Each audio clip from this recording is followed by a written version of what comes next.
Yes, we bought them just for you, Linda. Previous meeting left them. They aren't from last week, so they're some fruit even. We got healthy and bagels and water. I think there's probably about 100 deals of water back there. I need the water. Yeah, there's lots of water. They overestimated what they needed for their morning session. How can you be off 1,000%?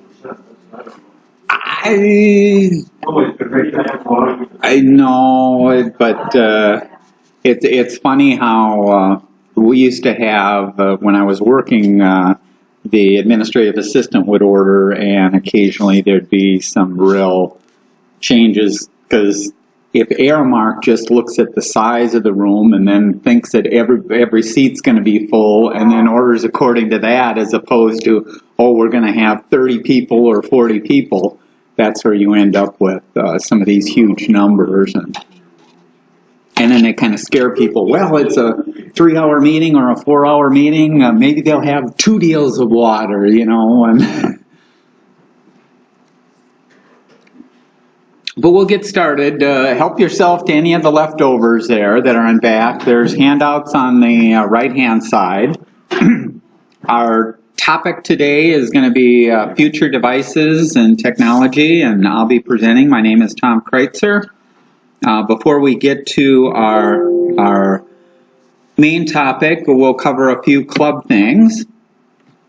Future meetings, this coming Friday, September 21st, there's a MacSig, so if you do have an iPhone or an iPad or a Mac, make sure you get on their mailing list, and he sends out emails before with their agenda, and attend those meetings. Our next general meeting is going to be Wednesday, October 24th, here in the Baltic Room, and it kind of ties in with our meeting today. Our meeting today is future technology. Well, our next meeting is going to be on past technology. And I say it's going to be presented by everybody, so everybody is welcome to dig out their old machines, old things that they have, bring them in. I'll have a little history from the early PC club. People bring it in. I guess I'm thinking of it. Maybe we'll just set up some tables. We'll pull the tables to the side, and it may be like an old car show where people can kind of demo and show what they have or what they did. Will it be judging? There'll be plenty of judging on why did you buy that piece of crap or what did you do there. This picture here is I'm going to be bringing in my old PC. This is one of the few that I've saved over the years. This is my first PC. It's an Exidy Sorcerer. Actually came out well by the company that used to make Pong video games and stuff like that. So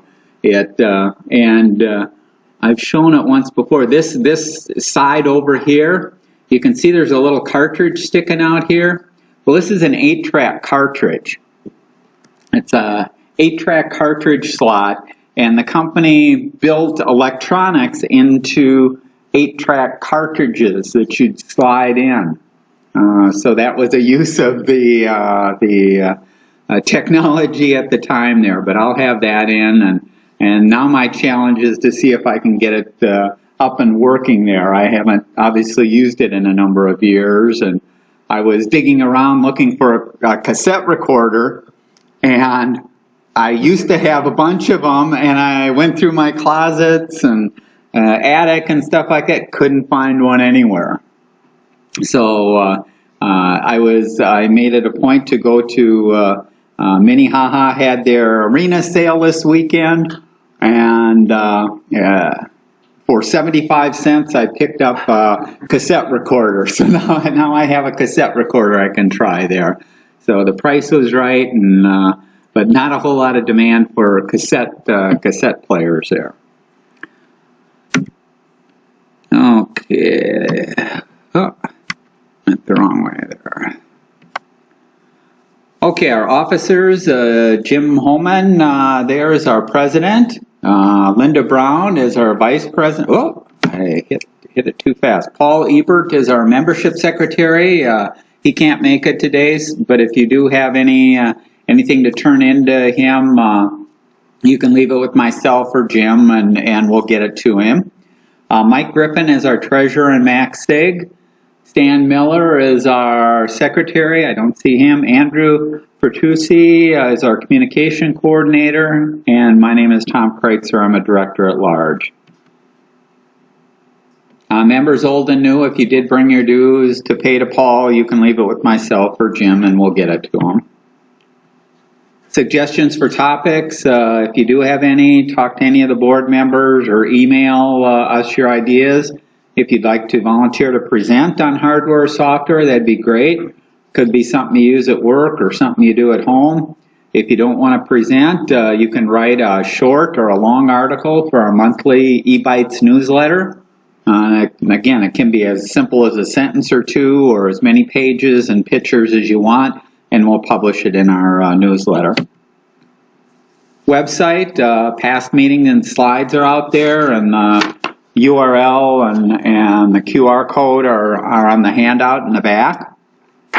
You can get the past meetings. Most of them we do record the audio and the screens, so you can go back to most of those. We do have the slides and handouts, a deals section, our monthly eBytes newsletter, and if you do have anything else for the newsletter, a question or a favorite link or anything like that, you can send it to myself there. Any club questions before we get to the main topic?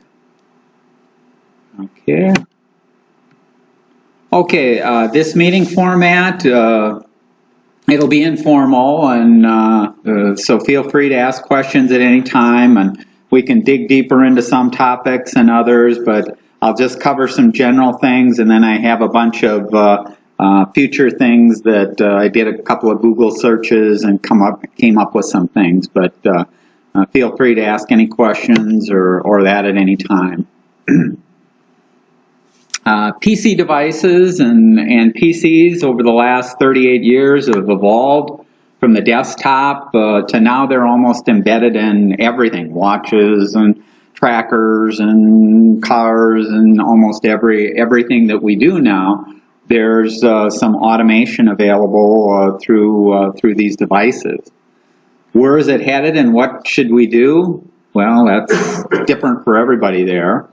It's been a wild ride, and the ride shows no signs of stopping there. Things keep progressing, prices keep going down for some of these devices.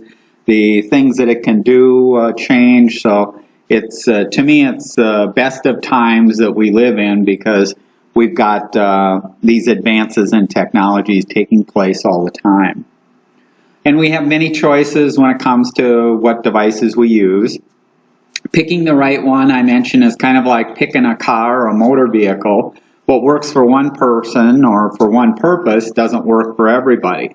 Similar to these vehicles, not everybody drives the same car. Some people need a pickup. Some people have kids and they need a caravan. Some people get by with a small. And then you've got your home built down in the right-hand corner here. So if you want to have a push car with a big fan, that works for some people.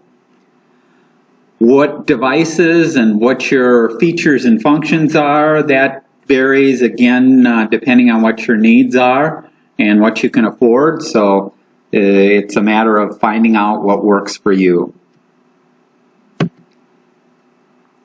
I'll cover a few things from the survey. We do the annual survey, and we have a few questions on there that deal with some trends that are happening in the club and across the industry in general. But we ask people smartphones and tablets. Do you have them at home? And this number over the years, smartphones, has increased from 3 years ago. We roughly had 61% of the people, and now we have 93% of the people that do have smartphones. And we average 2 phones per home there. That 93, again, in my opinion, should probably be closer to 100 because you can get monthly plans with unlimited talk and text and a gigabyte of data starting at $20 to $25 a month. So very reasonable for a number of these plans, given the capability that you have on the phone itself and what you can do. Tablets, a similar type of thing. We were at 60% 3-4 years ago, and now we're over 75%. And again, I was surprised, because this number should be closer to 100, because you can get a tablet starting at $30 now, and use that on your home network or any Wi-Fi network. So the convenience of a tablet and what you can do with it, they're awful easy to use and affordable for everyone there. And I use my tablet everywhere in the house. I use it in the kitchen, in the garage, bathroom, bedroom. I use it for picture-in-picture, watching TV, streaming TV. I use it to YouTube videos on how to fix things. So I mean, they're just convenient to have everywhere. Okay, this is another question from the survey, and we ask what percent of time do people spend on their tablet, smartphone, and then the combination of the desktop, laptop. And to me, it's interesting to see the trend. And over here on the right, we show from 4 years ago, the blue area being how much time people spend on their desktop or laptop, the red on how much time they spend on their tablet, and then the green how much time they spend on their smartphone. And so over time, ever since we started asking this question, that number has, the percent of time that we spend on the laptop has gone down from 81% of the time to 64% of the time. So we're spending less and less time on the laptop, more time on the tablets and the smartphones to accomplish, because they're getting more capable in what they can do, and they're more convenient. You have it with you. You can be checking your mail. You can be doing all kinds of things without being tethered to a laptop or a desktop there. So it's kind of interesting, and you can, if you're interested in more of these stats, you can look at some of the past surveys too, and see exactly what some of the numbers and how it's progressed. And whereas before we used to have a number of people that spent 100% of their time on their desktop, now we're down to less than 5 people that are spending 100% of their time there. We're doing more on our smartphones and on our tablets there. Here we'll just kind of talk about some of the advantages of the devices themselves. A smartphone, some of the things that it's obviously very good for as a phone. If you want a phone, that's the device that you want to be using. Most of the tablets don't work well as a phone unless you're going to do a video conference. They're small, portable, they can fit in a pocket or a purse. Low upfront cost, cell phone plans, there are cheaper ones.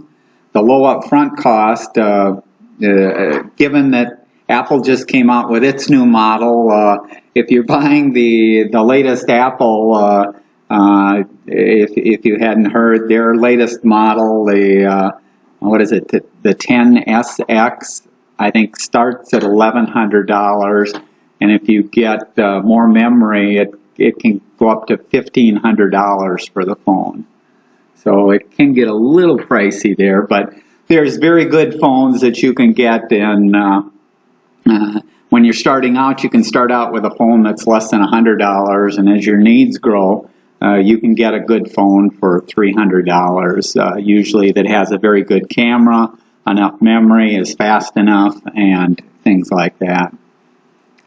And they're good for listening to music, GPS for maps and directions and stuff like that. You don't see too many of the GPS systems anymore because you've got the capabilities on the phone that'll help you. Games, lots of people play games while you're waiting somewhere or waiting for somebody to show up. And the apps, millions of apps that you can run. Cons of the phone, the cost of the monthly data plan. Again, an unlimited data plan, or if you're always connected or always watching movies, it can get expensive. You can be paying up to $70 to $100 a month for unlimited data plan there. The display is small. Usually you're talking about 3 to 5 inches. Limited memory. Limited battery life, although certainly over the years battery life has gotten better. Models change yearly, so you're kind of pressured into buying new devices there, and most people can probably get by every 3 years or 4 years between getting a new phone, but some people have to have the latest and greatest model, and that means getting it almost every year there. They're less comfortable to use, meaning the keyboard, the typing and interacting with it, even though they've made good strides, they aren't as easy as some of the other devices, which are bigger and may have a mouse or a keyboard to work with. And hard to web browse because a lot of sites and that are not written for the smaller screens, so trying to navigate around and blow things up and read it and do things, it may not be as easy as some of the other devices. And then easy to lose or break there. Tablets, some of the pros, content consumption. So if you're browsing the web, looking at emails, watching movies, playing music, playing games, they're great for that. Bigger display than a phone, usually you're talking 7 to 10 inches, so easier to read and you don't have to scroll as much to see the content there. Portable, lightweight, easy to use, you still got all the apps and the cool factor. Cons of a tablet, content creation, so again, kind of getting that input in, typing isn't necessarily the easiest there. Cost up front, if you do want to use your tablet when you're not connected to a Wi-Fi, then you need a data plan, and that can get expensive. So costs can go up there. You have a smaller display than a laptop or a desktop. So even though it's bigger than a phone, it's not as big as usually what you have on a laptop or a desktop. Limited memory.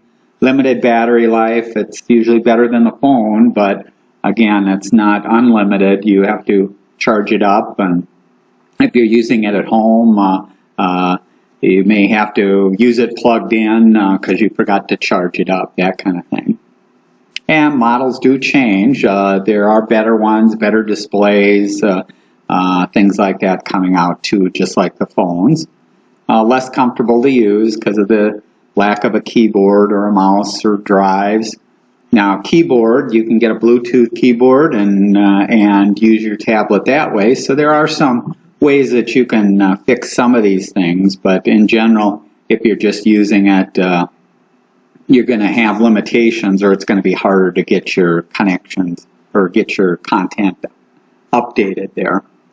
And external connections, not a lot of connections on the tablets. For ports to connect USB or to do other things there. Laptop and desktop, the pros of the laptop, it is very good for content creation, portable, bigger display, full keyboard, requires less space to set up and use than a desktop, usually built-in wireless and webcams in there. Cons, cost more when you buy to upgrade than a desktop. slower CPU than a desktop because they're trying to cut the power consumption, so they usually slow down the machines that way to extend the battery life. Limited resolution, smaller and slower hard drives, memory costs more, limited internal expandability, more costly to repair, easy to lose or steal. Certainly they're targets for people to pick up if you have it in a backpack and you leave a backpack or leave it in your car and it's visible, people will break in to take it. Pros of the desktop, performance, cost, it's usually your cheapest alternative for the most powerful CPU and memory that you can get. Bigger display than a laptop. User interface, usually have the full keyboard, mouse, more ports expansion, faster drives. Cons, it's not portable. Take up more space and noise and heat and light from the desktop itself. Okay. Any questions on devices in general? Yes. Like smartphones are, I consider them kind of personal devices. You have your own. And computers, they can be shared multiple accounts. What about tablets? Where do you put those? Are they more of a personal device in your mind? Or can you get like an iPad and share it with a household? Usually what I've seen with the tablets themselves, the operating system on the tablet doesn't allow multiple accounts like you do see in a Windows 10 or even in the Apple and that, where you log in and you have your desktop and your settings and that. I think what most people and vendors figure there is the devices are relatively cheap, and so every member of the family should have their own device and not so much a need. Well, yeah, the iPads themselves, but that's where, certainly some of the other alternatives, you can get a 7-inch Amazon Fire Pad for $30. And that's where, again, depending on what you're trying to use it for, there's usually some lower cost alternatives out there. But yeah, otherwise, if you have an iPad, it's, everybody using the same iPad. If this one wants this apps and that apps, about the only thing you can do there is create a little different menu, So they only support like one Apple ID. Right. I mean, all the packages allow you to have multiple mail accounts, but then everyone would have access to everyone else's mail account. So if you're going to try and do that, that's where you almost have to have separate devices there for each member there. Okay? I would say for the iPad, my husband and I share one, and he puts his mail on there, and mine's on my smartphone, so I really wouldn't want it. And what I use the iPad for most of the time is I like to read on it. So, I download the free ebooks from the library, so I read on it almost every night. So it's like, usually I don't do that till, later. So then. So you just kind of share an Apple ID? I don't really need an Apple ID. I just load my books on there and I just take it. Yeah, I don't really need anything extra. Now I've gotten to the point it's more mine than my husband's. And so, like, if I do an international trip, the first time I asked him if I could take it. Now, I just take it. And there you go. Well, and I guess that's part of the convenience too of the multiple devices is usually we're all used to getting our mail on our phone. So if you didn't have access to the tablet, could you do most of the stuff? You can probably do most of your things. It just may be a little bit harder to read, or if you're browsing, using a browser or doing things, it might be a little bit harder, but the power that you have on a phone is the same power that you have on the tablet. And so if you do lose access to it, you should be able to do the things that you need to do. And some of that you can prepare for too, because you were mentioning mail. Well, mail is an individual thing where each person has to have their account, but when you start talking about calendars and contacts, then it starts getting into a gray area. Do you want to share, or do you each want your own? Because if you each have your own and then an address changes, it gets changed in this contact but not in the other contact, so you have some issues there to kind of work through to figure out who's going to be the system of record for some of this stuff, and maybe we should use a shared calendar, maybe we should use shared contacts and manage it that way. I think those are important questions if that's all you have is like the tablet, but because we each have PCs and smartphones, it's just really easy to share the one tablet. The other advantages, you had so many advantages listed, and it wasn't even like my top two, or sometimes, like the tablet, the number one thing I like about it is it's the best one for reading on.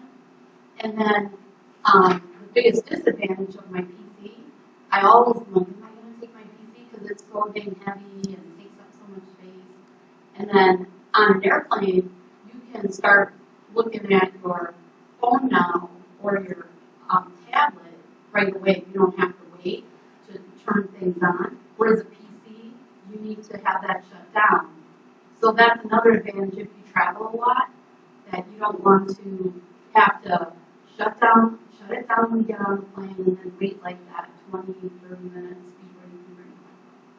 Yeah, and certainly the portability or the weight of it, because usually with a laptop, well, you've got the power and things like that, whereas with a tablet, you're talking minimal weight, minimal size, and I think that's probably the reason that we're seeing a lot more usage of that, and it'll continue because they are nice being portable and even little things too, like I have an iPhone and then I have the iPad, and then if I go somewhere, the cord is different for each one, but the block is the same. So I keep one of my blocks in my suitcase all the time. Then that way I don't have to grab the block too. So little things. Yeah, and that's certainly handy. And there's a number of devices that will have the multiple cords. So if you do have different connectors, if you have an Android and an iPad, you can do that.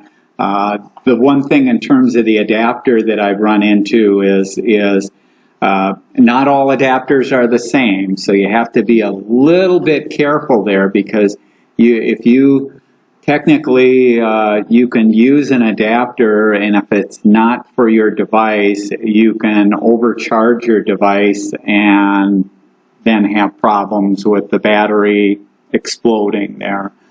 The other, and that's a small percentage there.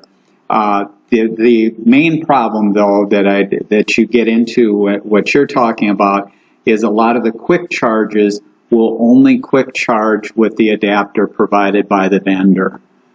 So if you're looking for that 15-minute quick charge and you use a different adapter there, it'll charge it, but it's not going to do the 15-minute charge. It's doing the slow charge, which is safer because your battery isn't going to explode, but you're not getting the fast 15-minute charge. Okay? So let's talk a little bit about some of the future there. To me, probably the most exciting thing happening is the display, because that's always been the biggest problem with any device that we have, is how do we show something to the person that's using the device. And in the past, it's always been a monitor. We had the big tube monitors, and they had to be this big, and then when the LCDs came along, that was nice. And tablets and that, well, you have limits on the size that you have here. But what you're seeing now is you're starting to see things like Google Glass. And if you're not familiar, this is what the Google Glass looks like. That came out about 3 years or 4 years ago. It's got cameras. it's got this little device here that makes it look like it's a projection out in front of your eye. That really didn't catch on too well there. It's still got the Google just didn't do a very good job with that and hasn't progressed it along. But since that time, you've had Microsoft came out with their the HoloLens here. That's what this device is here. And excuse me. So this is the HoloLens. It looks like goggles that you're wearing. And again, they project out in front of your eyes. There's cameras up here, and these cameras are constantly taking input from what's out there, projecting it up on the screen also, so it's mixing things together. And the HoloLens, I think, came out last year. There's not too many people doing much with it. They're hoping that developers will find a real use for some of this stuff. And the cost. Right now, the costs are quite expensive for the HoloLens and that. This is the one that just came out, the Magic Leap 1. That looks like, you know, you have 4 eyes here, the Coke bottle lenses almost in glasses. So you look kind of funny wearing it, although it's certainly less than the big Microsoft version there. But it is big. But you can see here the number of cameras and sensors that they've added to this device also. So this device is constantly getting input from what's around you and what's going on, and combining that with the images that you might have on your tablet or your phone or that, and projecting that out in front. And again, these projections, as opposed to it being a small screen, can appear like it's the entire wall or the entire area. So instead of having to lug around a big screen or that, now you're able with a smaller device there to see results and see stuff as it comes about there. This is flexible screens, and they've had this for a few years. You're starting to see, excuse me, more devices being built with some of this technology, and this also gets into the size where it's getting easier to build a 85-inch screen and put it up on a wall, because it's both thinner and lighter and cheaper than it was a year ago or 2 years ago or whatever there. And then the last thing with displays, you have this concept of VR versus AR, and VR is virtual reality.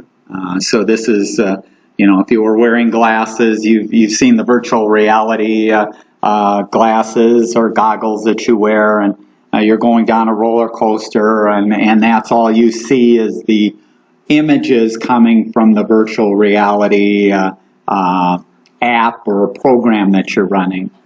AR is augmented reality, which is a combination of what's happening around you augmented by something that comes from an app or software that you have on your phone or on your body there. So the example of that is you may have heard the ability as you walk into a store, and it knows that you're in the store, and it knows that your inventory at home, you're in the grocery store and your inventory at home is low, and you should pick up some toilet paper, and you should pick up some milk. It'll bring up your shopping list, show you, it'll tell you what aisle it's at, point you in the right direction, right up in front there. So as you're walking down the aisle, it's showing you the aisle, but it's also pointing you in the right direction. It's as if there were road signs up there and information up there.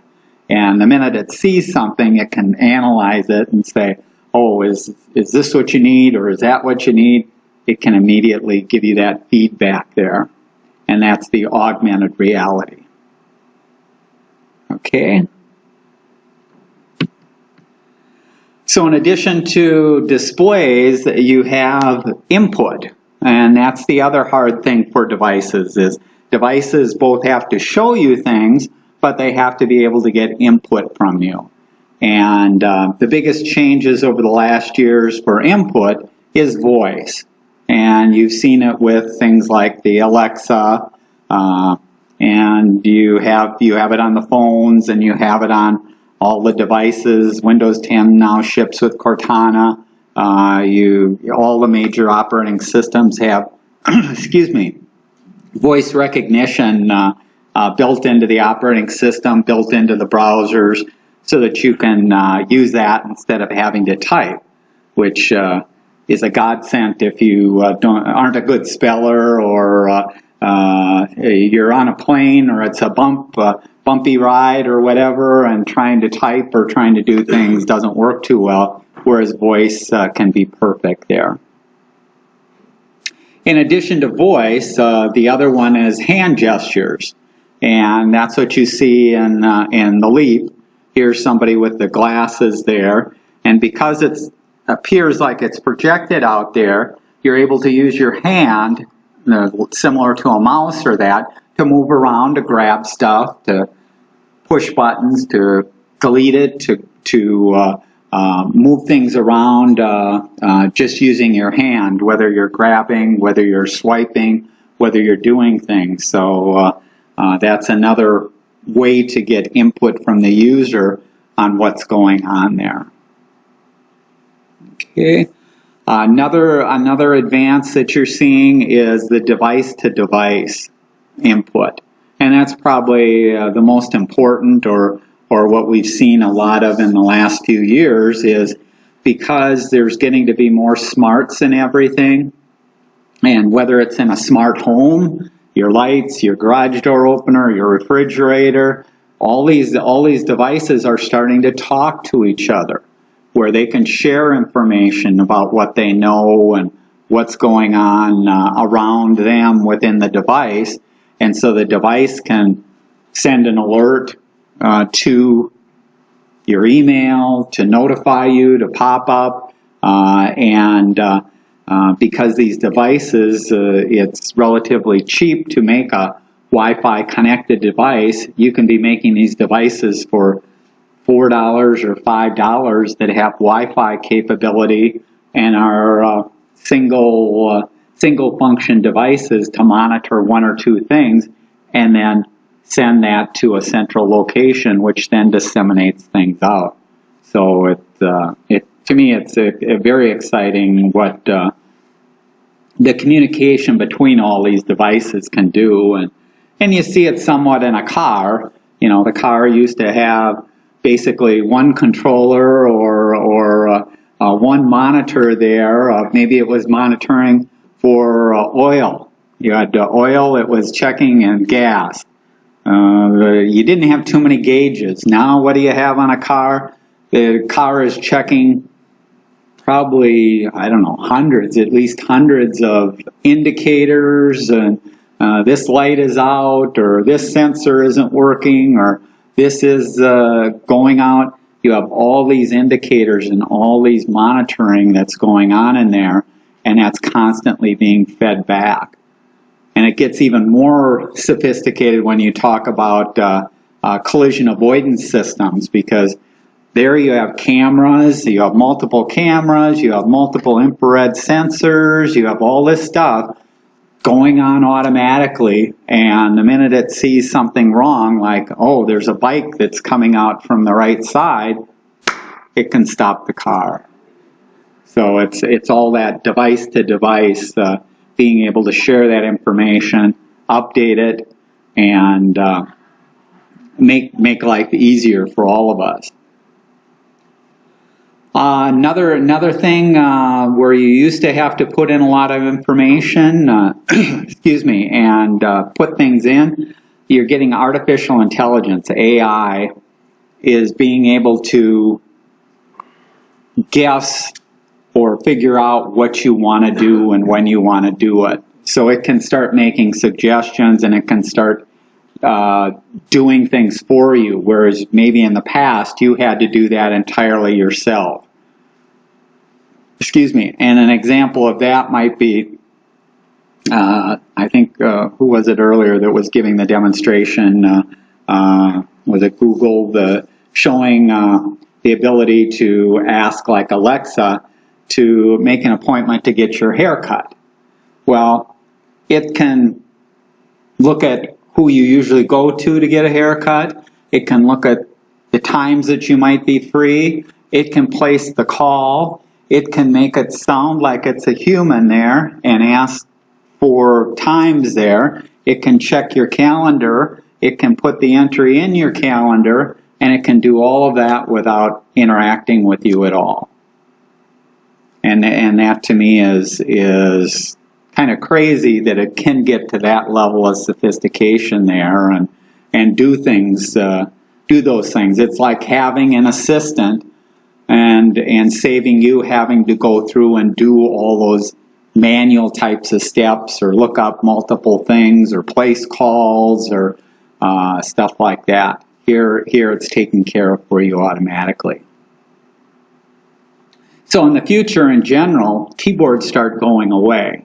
I mean, that's not going to happen for a number of years, but we're getting to the point where if you looked at how much we depended on a keyboard before, we're depending less and less on a keyboard. And whether that's to respond to somebody's request or to enter something in, the devices are getting smarter and smarter to where it saves us having to do typing. It saves us having to look things up in other systems. It saves us having to do some of these things. Okay? Did you see Yeah. the 60 minutes? I saw that. Oh, I didn't. No, I didn't. So, I mean, this is nascent stuff they're doing at MIT, but he's picking up the nerve signals going to his vocal cords, not actually speaking, but it's one of those, so it's neural interfacing that they're doing, and he, so he did a couple of Google searches where, he's just sitting there, and then the monitor, so that, who was it that was interviewed? He gave him just a math, did a multiplication thing, and then the answers coming up on the screen because he's just thinking about it, and then he did another Google search. Wasn't very fast because it's one word at a time, but still just him thinking about it.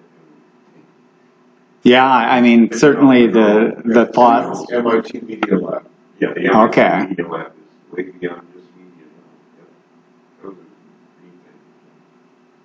Yeah, it's amazing, because you think of the disabled or that too, the advances that they've made in tracking eyes and being able to do things to make life easy if you don't have access to your limbs or other things there too. So, that particular one on the Media Lab, where basically your thoughts can be detected. I mean, if you talk about lie detector tests and all these other things, but just us sitting here, all of a sudden up pops the screen and it starts telling you which of us are daydreaming and not listening. yeah. Yeah, that's the danger is like you say, there's limits kind of to all of this. If we knew everything about everything, and all of this information, can it be used for us or against us? Well, yes it can, and that's the risk that you take with all of this is some of the devices or some of the things may open doors that we just as soon leave closed there.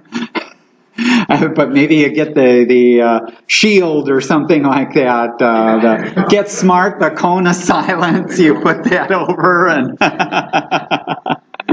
We were kidding around where it said, so you hear the words, some people find their perfect mate, and you and your wife are there, and all of a sudden both of you have to think, I didn't, Yes, yeah. Yeah. Okay. But yeah, to me it is exciting with all the changes that are taking place. We mentioned a number of the devices, the small size and the cost, everything everywhere, smart homes, cars, robots, watches, prices and stuff like that. This is the Nest thermostat, if you're not familiar with that, and this is the Nest smoke and fire alarm system. But certainly you've got a lot of home devices that are out there and home capabilities. This is a camera system, and I've written an article about it, and Linda had commented in the e-bites on her ability to thwart a burglary or catch a burglar, and that using this system. And these devices, this device sells for $19.99, and this one for $29. And this will rotate 360 degrees, pan up and down. This is stationary, but I have one at my front door, one at my back door, and anything gets close there, I get a notification on my phone and video on my phone, and for $19. Who manufactures that? This is Wyze, W-Y-Z-E. They were a Kickstarter, and they came out a little over a year ago, and they've just this you do have to have an electrical plug. They're made for indoor, but actually I have one outdoors, and it's been working fine outdoors. But you do need an electric. There's a little USB plug-in that goes in here to an electrical source. But if you do have that, so most people for home and that will put them inside or, yeah, point them towards the door, or if you have a porch or things like that, they work great in that. But yeah, I mean, to me, it's kind of the proof of concept too of here you can have these devices at a very low price, because most of the other cameras, if you're familiar, they start at about $120 or more for a camera like this. It's $100 cheaper, and you can use them there. And the watches, if you followed the Apple announcement, Apple just came out with its new line of Apple Watches. You're seeing more capabilities. You're seeing the ability to tie into health.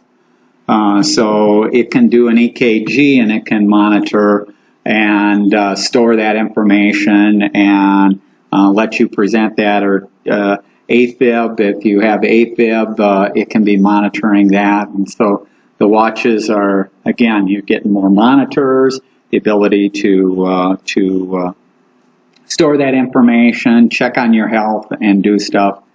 It is amazing there. Now the camera here, a little story. I have squirrels around my house, and the squirrels will go up to my steps, and so about a third of the false readings there, notifications, are squirrels going up there, and I don't know any way to keep them away there. So but that's what you end up with some of the stuff there. That's probably a good idea there. Although they've chewed through a lot of plastic things that I have, so maybe they just chew up the owl.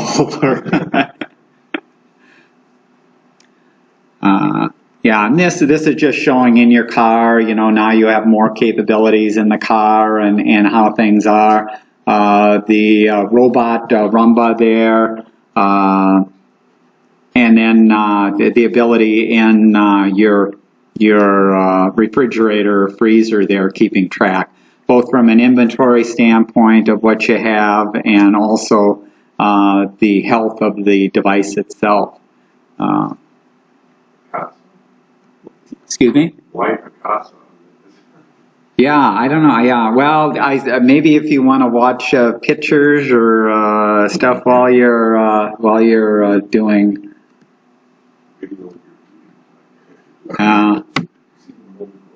Yeah. So these are some general things. Like I said, I Googled a few things, and we can go through them. Or if people have other questions, devices, or the future, that we can talk about some of that. So maybe before I start some of these, does anyone have questions that they want the group to talk about? Yes. I just might need some help because I'm a grandparent. I'm a little granddaughter. But I've got a 1978 house. It's got a Stanley garage door opener. Still works. Unfortunately, you can't buy seeing eye contact breaker light key. And so I need to get a new garage door opener. My son says go smartphone, go smart everything. The Chamberlain makes the biggest one, but they charge you a monthly fee for doing all of this stuff. Oh, I don't know of any that charge for that. So I'd be surprised. I have a Chamberlain, and I do have an app on my phone that I can open my garage door with it. The problem is it goes offline. Not as often as it's online. Okay, but it does work most of the time. Notifications work all the time, even if it's offline. Yeah, usually the Chuck's right there. I mean, usually the garage door openers. I would highly recommend that if you're buying a new garage door opener, get a smart garage door opener because at a minimum, you will be able to tell the state of is it up, is it down, did it go up in the middle of the night when you weren't expecting it, things like that. So you can set alerts, and I think what Chuck is alluding to, because I hadn't heard that problem, the only thing I can think of there would be if your garage is not getting a good Wi-Fi connection. Yeah. And that has to do with And I think that's probably the case because it's my new garage and it's a little distance away from the house. Most of the time, well, maybe 50% of the time it works and 50% of the time it doesn't, but it always gives me alert. And it takes a few minutes. And that would be my caveat to a lot of these devices is as you get more and more of these devices, whether it's a water leakage indicator and stuff like that, you do have to have very good Wi-Fi connectivity all throughout your house, and in some cases out to the yard and things like that. So you may have to beef up your Wi-Fi and get a better Wi-Fi router, or if you've heard of mesh networks or things like that, there's ways to improve your Wi-Fi network so that it is bigger, better, faster, and the more devices that you have and the more loads you start putting on there, you want everything to work all the time. But I guess getting back to your first question, by all means, buy a smart garage door opener, and you shouldn't. Like I say, I haven't seen where you've had to pay. They all come with an app, and the app essentially is just connecting your phone to the service, which then connects to your home network, which then connects to your garage door opener. So it's not like some of these video services. So the camera that we were talking about, that $19 a month, I use the notifications, but I don't have it record anything else up on the cloud. I don't pay a monthly fee. There's other cameras where you are paying a monthly fee to get notifications and to store video up there. So it depends on. That's what I'm saying. They did have things where you could monitor who was there, whether your door was open, who was there, and do that. And the video capability, if you've heard of things like Ring, the doorbell, and stuff like that, they'll try and, or part of their service is the video service, and then they'll charge a monthly fee to store that up on the cloud and make that available. So there are most cameras do want to charge you for that, and maybe the bigger Chamberlain version that you were looking at might have had that video service and the capability. But the basics on a garage door are pretty basic, where it's just letting you remotely raise and lower the door and get the status of the door. That's it. You know, it's the basic one doesn't have any video capability to see if there's something, you know, who's out in front or something like that. Does your service, your garage door opener also allow you to program an external entrance numbers where you can, I would keep that right by me. For a change, can you give a guest keypad number where you've got somebody coming and so you give them a certain thing? I go, you know, what I do is I go through it and say, this is what I want. And I set it up that way, and after that, I forget it. No, but I mean, one of the things that Jeannie advertises is that if somebody's coming to your house and wants to deliver a package, or somebody is needs to get into, I don't know, let's say you got a cleaning person or something like that. Yes. You can on Tuesdays or whatever give them for an hour. Right. And then after that, it's gone. Yeah, I think on mine, I don't think it did it, but I've had my garage for a few years now, probably 2 or 3 years. Yeah, my brother-in-law has one like that, where you can create as many pins as you want, but you would have, in this case, he can't set a time frame, but you'd have to remember to delete that guest one or change it after you were done. But He can change it from his phone. Right? yes, Yeah. So yes. you can stop it as well. And if you don't want that He's not paying any service fees. right, not paying any service fee at all. No. You know what kind of garage door it is? I don't recall what the brand was there. He had it put in a little over a year ago, and actually I was over there about 6 months ago, and we were doing something in his garage, and I said, how do you like your internet capable garage door opener? And he goes, what? And I said, no, it's an internet capable. You know, it's got the Wi-Fi signal or symbol on there and stuff like that. He didn't even know it had that capability.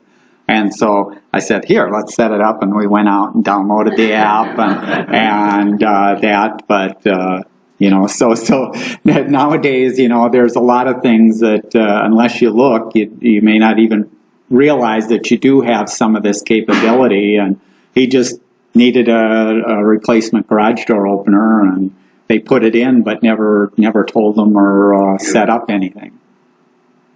He might have that capability to do the code to vacant up the app, because then as the opener itself is just responding to the signals. Right. Tell it, all right, this app now is good for this time. Yeah, the only drawback to some of that is, again, you want to make sure you have a good Wi-Fi connection, because let's say you set it up and there wasn't a Wi-Fi connection, or you lost it and you were trying to get in, you might have a little extra problem there. But Can I ask one other thing? Sure. Not really for this, but I have a chain drive. It's been working since 1978. Nowadays, they're talking about a belt. yeah, Does everybody have that? And is that really good and I quiet? have a belt, it's required. Yeah. And does it, how about anybody that's had it for braking? it's the advantages disadvantage thing. And we'll just, I guess we're almost done with time. I can talk to you later about the belt versus the chain there. I have a general question. Yep. This kind of gets into one of the issues I always had. It drove me to the desktop that I have. I got an Apple. One of the things that drove me there is I'm looking for something that gives me less hassle. I'm not a geek like you are now. Okay? So I don't like to spend a huge amount of time going through and figuring out how to set things up and make connections. Do you see in the future that things are going to be more of a hassle or less of a hassle, particularly as we add more and more devices into our lives? Yes, I mean, you're certainly seeing that, and what I'll tell people is I'll say, I equate it to the car. Cars have evolved. You used to be able to open up the hood and there was an engine there, and if the engine was getting air and gas and a spark, your engine was going to work. Nowadays, you open it up, there's no way in the world. Do you still use the car? Yes, you use the car. But with the car, you can buy a device that plugs into the outlet, and it tells you the E07 code means that you've got a mismarked spark plug, okay, for example. Are we headed that direction, or is it still going to be wild, wild west? Well, there's I wouldn't classify it as the wild, wild west because some vendors would prefer you to stay within their realm. An example would be Apple. Apple would say, buy all of our Apple products and you pretty much plug and play. You pay a cost for that. Your alternative to that is maybe you have to learn a little more or you use different things to monitor. So for home devices or that, and if you want to buy the Nest or that's $179. But if you want another Wi-Fi, I can get you one for $29.95. I use an Android phone with my Apple, and I interface things. One of the nice things about it is that I can use tools from Google without much trouble to make connections between the two, and then I use a Dropbox to make connections. And all is pretty simple and straightforward, and it works fairly reliably. I don't have to fiddle a lot around with it. And what you're seeing too is we talked before about the Alexa and stuff like that. I have Alexa at home. Well, I have some smart plugs in my house, so I can just say, Alexa, lamp on, and the lamp goes on. And Alexa, this kitchen light on, and the kitchen light goes on. So there's an example of there aren't devices from the same vendor, but yet there's integration where the devices can talk to each other and with minimal setup. Yeah, that's my question. How much to set it up and how much to keep it running? Right. So is it going to be harder or easier? I think you're going to have your choice. Also, a number of people that I know don't do anything themselves. So if they want something, they go to Best Buy and they have the Geek Squad come and install it and do everything. And certainly that's an option, or even with Comcast, they'll come in and set everything up. Now, I tell people I would prefer that you not do that because a little bit of knowledge on how things are set up are going to help you troubleshoot and understand this and probably save you a lot of money in the long run. But if you don't have the time or don't want to get into anything, there's always going to be that, or you just keep having kids that know more about it than what you do. Okay. We're past our time. You can look through some of the other questions that are out there or the future. And if you do have any other questions or anything, feel free. But operating systems, they're becoming kind of a thing of the past. Who cares whether it's Android? Who cares whether it's this? As long as my garage door works, as long as this works, I can get at my email. Well, I actually have an iPad. I have an iPad and I have 2 other tablets. So, I mean, I am a mixed operating system. I have a Linux machine at home. You can mix all these things together, and that's kind of the beauty. Now, it does take a little bit of integration, but anything's possible there. Yeah. Okay. Thanks for coming there. And like I said, any other questions or that, you can send them to me and I'll respond back there. Okay? Thank you. And if you have other questions, you can come up and I'll answer there. Well, Tentative. I have one. Sure. Our DVD player just quit. It wasn't real expensive. We just pretty much, I'll go to Redbox and get a movie for $1.75, maybe once a month and play it. Where would you start looking for a new DVD player? I guess I'm not really interested in